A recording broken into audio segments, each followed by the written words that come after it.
What were the bad habits? I kind of wanted to go back to this Jay-Z thing, man. Yo, Jay-Z jumped on your joint, and you was just calm, like, oh yeah, I'm out of here. No, bro, you ain't throwing a party.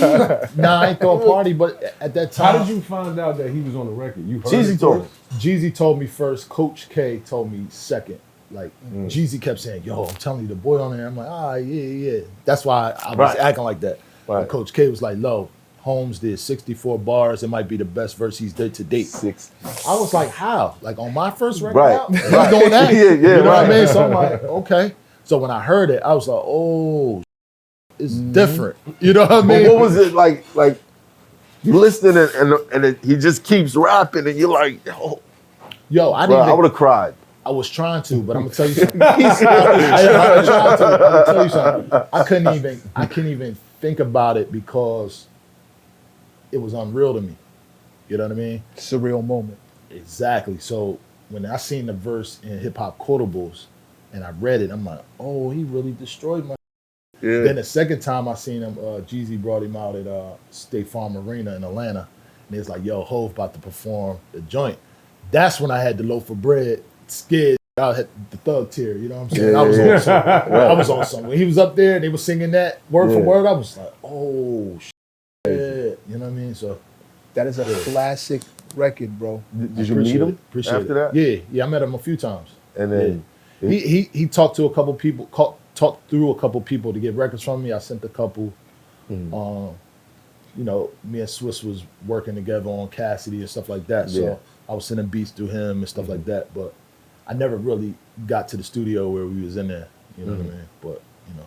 But to know he dropped 64 bars. Yeah. That's my question. How does it make you feel to know that like your beats help inspire greatness as far as the lyrics on your shit? Yeah, because you're like, How does that make you feel? It made me feel good because, you know, as we coming up, we always want to give to the culture. Like, I ain't taking from the culture and not giving nothing back. So when I was doing this stuff, I was like, yo, bro, I gotta figure out how to, you know, I'm competing with people that was going crazy at the time. Right. You know what I mean? Like the people in my path was Ye, Just Blaze. You know what I mean? No disrespect. Just Blaze, Bink. That's my OG. It's my OG, but these is people was in. That's crazy. Nobody was in my rear view. I was watching these guys get busy. I think Bink is on next. Yes, he is. And that's my guy. Yeah. All them guys, like even when I was speaking about Just Blaze, right? When he made the rock, right? Yeah.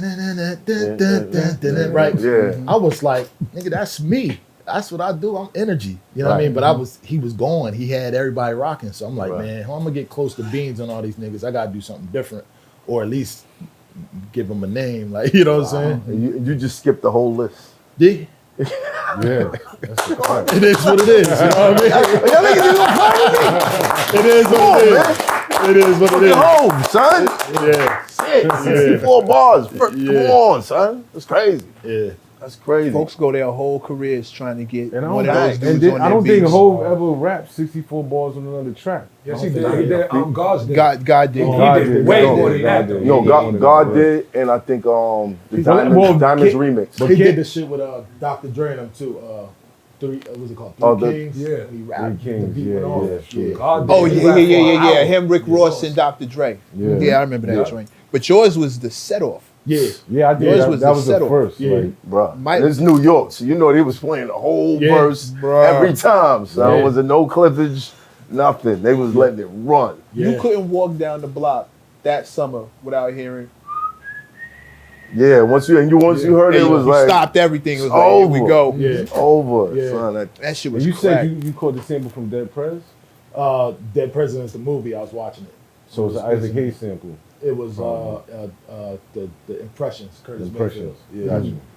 So that's where all that inspiration came. I love Look, knowing scheming. that. I love Scheming. knowing. Nah, I ain't scheming. You made beats too. You scheming. You scheming. Is that a thing?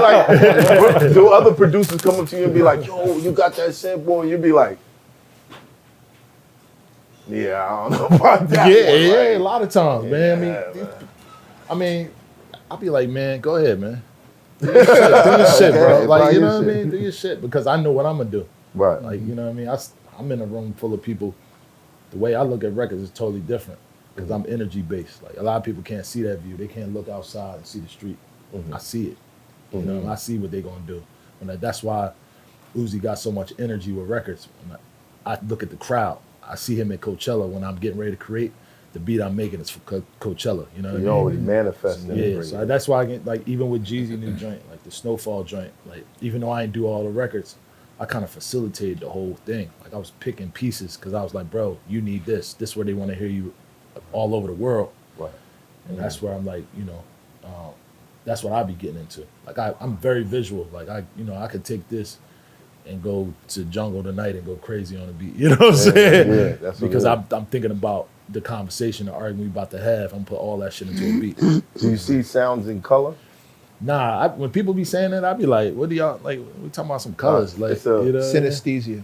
Synesthesia. It's a condition. Okay. It's a condition where people see sounds in colors. Yeah. Havoc has it. Pharrell has it. Yeah, Havoc. Yeah. That's the guy. Yeah, Or that's the Havoc guy. from Mobb Deep. No, he laced me up. Salute he laced me Havoc. up with a couple Yeah. joints. He did? Yeah, Bro, he's that guy, bro. Again, these is people that was in front of me I was looking at. yeah. You know what I mean? DJ Premier was the godfather to me. He was the person I had the training wheels off. I duplicated every beat he made until I could take the training wheels off. You know what I mean? And then Havoc was the person like, oh, you making that. Like Godfather Part 3, Yeah. Hell on Earth. Yeah. Like them joints was sinister. Right. Like that's where I was in. You know Sinister. what I mean? I was That's in that a wave. perfect You know what I mean? description. Yeah. Of Havoc G.O.D. beats. Father Part Sinister. 3. Yeah. QBC. Sitron Bacardi. So who were your favorite producers coming up? Premier, that was the Premier. person I copied the most. Havoc, Beats by the Pound, Oh, good one. Organized Noise, I was just about to ask you. Dr. Dre, of course, my favorite. Of course, yeah. And I He's can't. your favorite. Yeah, he's my favorite, but I can't leave out all the people around like Battle Cat, Jelly Roll, Mailman. Did you fuck with the Beat Nuts at all? Love the Beat Nuts. Yeah, me coming up, I didn't really, like, they was cutting up everything and they got into the jazz. I was in jazz for like one hot second. I was just looking for loud ass horns. You know what I mean? But love the Beat Nuts. Lot of Q-Tip. Q-Tip for sure. All the Shout Tribe. out People don't know this. Redman made beats like Redman, Eric Sermon, Yeah. all that, bro. Ear. All Ear that. Productions. Yeah, all that. All Eric and Reggie. Yeah. Oh, in my 17, 18, 19, I was on Dilla heavy. You know what I mean? It seemed like everybody had a Dilla Phase. stage. Experience. Yeah. Yeah, I mean, I didn't get it because I was, again, I was Premier at RZA, you know what I'm saying?